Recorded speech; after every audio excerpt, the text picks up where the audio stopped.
Hello everyone, and welcome back to another Rise of Civilization video. This video is going to be all about commanders. So if you find this video helpful, don't forget to drop a thumbs up. Don't forget to subscribe if you haven't subscribed already. Or if you believe that this video is going to be very helpful for your friends playing Rise of Civilization, you should share with them. So basically what I'm going to talk in this video is going to be how you should pair up your commanders, what you should use your commanders for, how you should use these setups, and what are they good for. So let me just get started. Hold on, I pressed the wrong button. So the first thing first, I'm gonna start with the tanking commanders setup and their skills. This is what I'm going to talk about. I'm not going to talk about talents. Basically what I'm using right now is Charles Martel and Boudica. You already seen from my videos how good they are doing. Charles Martel has a very good defensive skill that reduce the damage of the troops, and then there is Boudica,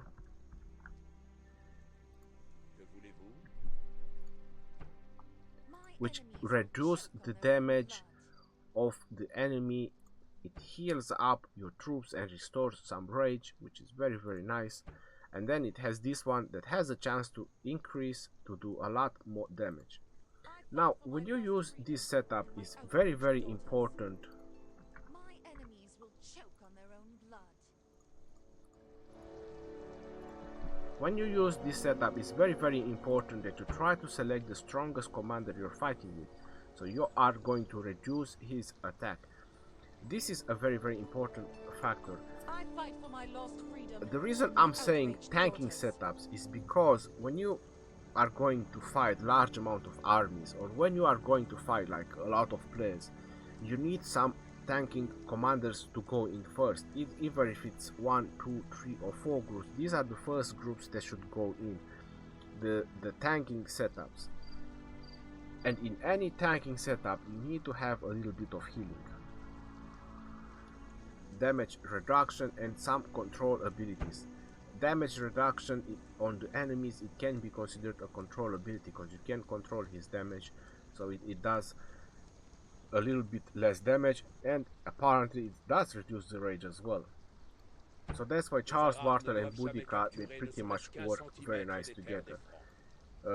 Free to play tanking setups, I would use Scipio with Joan of Arc, because Scipio, when he casts his ability, 25% damage reduction and increase the counter-attack damage. Then Scipio also has this one, which is obviously it's a healing factor, but when he only has less than 40% of his troops, which is not really that great. But it has a 10% chance to increase the attack bonus, so this is very good. He's also when you attack, and he's also a leader, which increases the limits of the troops you can carry. And then you group him up with Joan of Arc. Joan of Arc has his first ability when he's maxed out. You can see it's increased the health bonus of infantry, the defense of cavalry, and the attack bonus of archers. So it can already tell you that the infantry is the soaking up damaging units, so they probably have the largest health pool. The cavalry probably need the more defense, so they get less damage. The archers are damaging troops, so it's going to buff your archers to do a lot more damage. Then she has another healing factor, which doesn't matter the amount of troops that you have. This is probably gonna go in every 5 seconds. Then she passively reduces, without activating any skills, when you max this out, 25% of the damage. So if you group it up with Scipio, that's 50% damage reduction. But do not believe that if you ever reach 100% damage taken reduction by any chances in the future, you will take 0 damage. That is not going to happen. It's all being reduced from the amount left. I'm not gonna go through that. but the point is that the more damage reduction you have, the better. So these are two free-to-play, very tanking commanders. More tanking commanders and the most OP tanking commanders, if you want to ask me, is Julius Caesar with Richard I.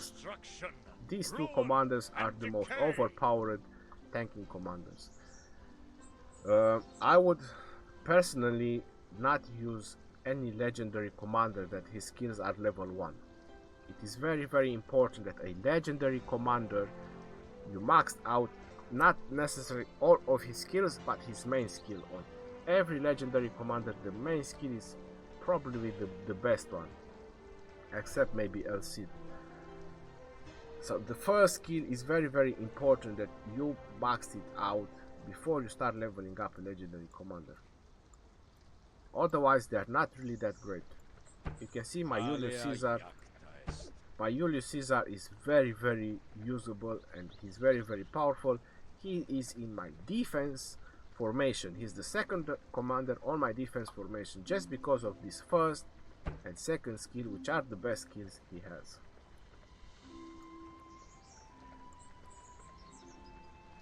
Some more tanking formation. You could use Charles Martel, you can use it with Richard. You have healing, you have damage reduction, you have damage increase. So Charles Martel with Richard I would also be a very good combination. Hannibal Barca can be also a very tanking commander. You can use him with Richard I, but he's not very accessible.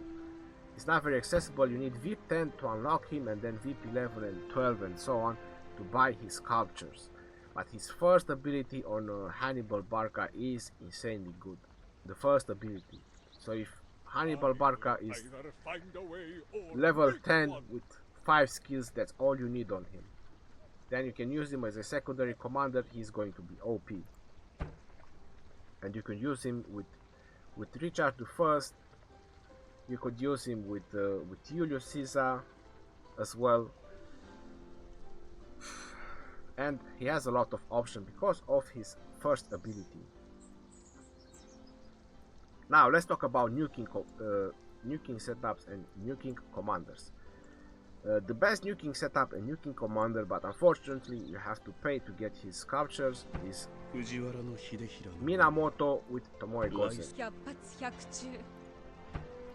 Minamoto first skill, it does direct damage and another 50% chance to deal an additional damage factor. That is insanely good. Then Minamoto have his last skill, which it can increase the damage taken by the target, and if you boost that with Tomoe Gozen third skill, which it increases another 50%, that's going to be an insane amount of damage. And something to remember and keep in mind, this damage factor or healing factor is based on the amount of troops that you have. So the more troops that you have, the more direct damage factor you do. You probably should have noticed that by now, when players are using rally and they use Minamoto as either main or second commander, that because there is a large amount of troops, he does a tremendous amount of damage, and the less troops there are in the rally or in the group, the less damage he does. I personally use Minamoto right now as a cavalry commander. Lancelot is my main cavalry commander, and these are his skills. And then I have Minamoto, but he's the secondary, so his talents does not matter. The reason I'm using them both as cavalry commanders is because they both have skills with much bonus speed. It is so easy to sin and so hard to do. You can good. also use Cao Cao in your cavalry commander setup. But the problem with Cao Cao is that his sculptures are not very accessible in the game. At least on my server, the only way you can get Cao Cao is by probably opening gold chest, and that could take quite a long time to upgrade a third skill to max and use him as a viable cavalry commander. But if you do want to spend, then Cao Cao and Minamoto are probably best cavalry commander, and they are also nukers and junglers, so you can also use them for another purpose, like killing barbarians. 50% plus 50%, that's another 100% damage bonus to barbarians. So if you could also use them for that purpose as well. So very a lot of utility from Minamoto. But remember that the nuking commander setups, you should not use them to take direct damage. That's why I started with the tanking and the soaking up commanders setup. Alright, so those are the commanders that only go in the front, the tanking ones which I started with. These are the nuking commanders. These should go the next one. Another viable setup as a nuking commander is going to be Lee Seong-ji with Tomoe Gozen. If you read, it says here they can attack 5 targets at most and deals direct damage this amount. Increase the skill bonus of the skill damage bonus by another 50%. If you group him up with Tomoe Gozen, the amount of damage he does to 5 targets is insanely high. But again, you should not be the direct one that takes damage. You should not be in the front line. You should go in after the others go in. And the first kill and the last kill, or at least the first kill, needs to be maxed out before Lee Seong-ji would be very viable. And he does AoE damage, area of effect. It means that he's going to hit a lot of enemy commanders. So this would be the only purpose that I would use him, if I want to do a lot of AoE damage. Now I'm gonna give you free-to-play options for nukers and AoE damage.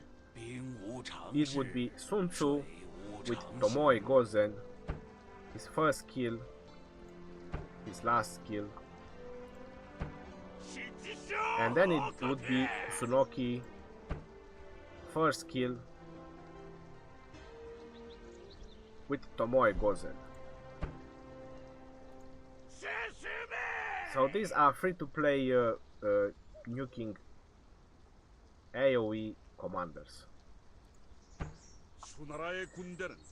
If you want to use a, let's say, single target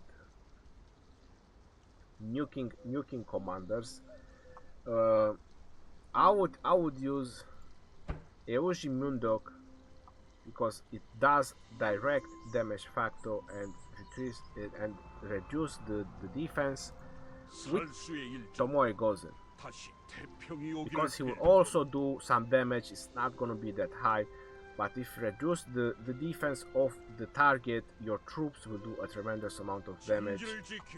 And then Euji Mundok also has this ability that the troops have 10% chance to do an additional 100%. And he's apparently an infantry unit, so your infantry will also do some decent amount of damage. So this could be used as another nuking setup, Euji Mundok with Tomoe Gozen, or you could use Euji Mundok with Frederick I.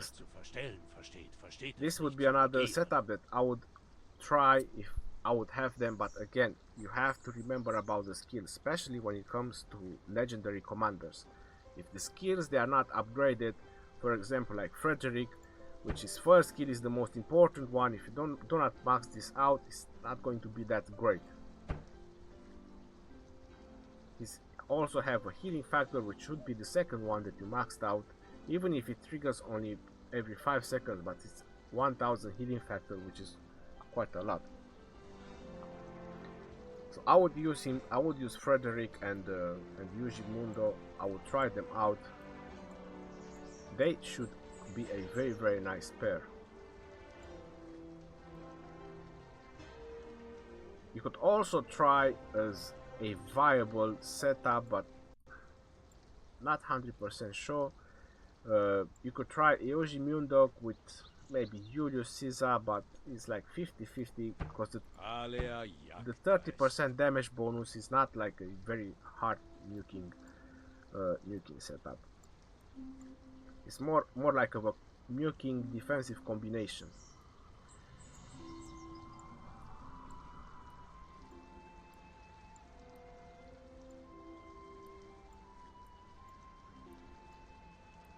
Alright, so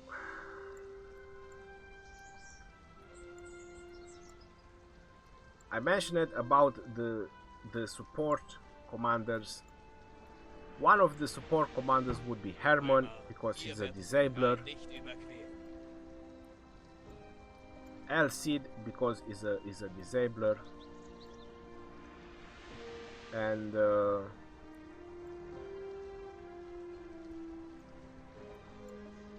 these are the only two disablers actually. So if you want to play a support role in the game, for example, if you're fighting some very powerful enemy, let's say you're fighting tier 5 troops, right? If you're fighting tier 5 troops, that player is definitely a pay to win player if he has tier 5 troops by now. What you want to do is control him as much as possible. You need to silence him as much as possible. One, you need to increase his damage taken. That's where Eoji Mundok comes in handy, or Minamoto. But you need to consider that you need to have a tanking setup that would soak up the damage, and then use the other commanders to disable him and increase his damage taken. That's how you can take powerful players down. It is a strategy game, so you have to use a strategy, and you have to use your commanders for their purpose. So I hope I made enough combinations for you to choose from. I prefer to go with the tanking setups. That's why I use Charles Martel and Boudica. And as I mentioned, in my defense I have Boudica and Julius Caesar.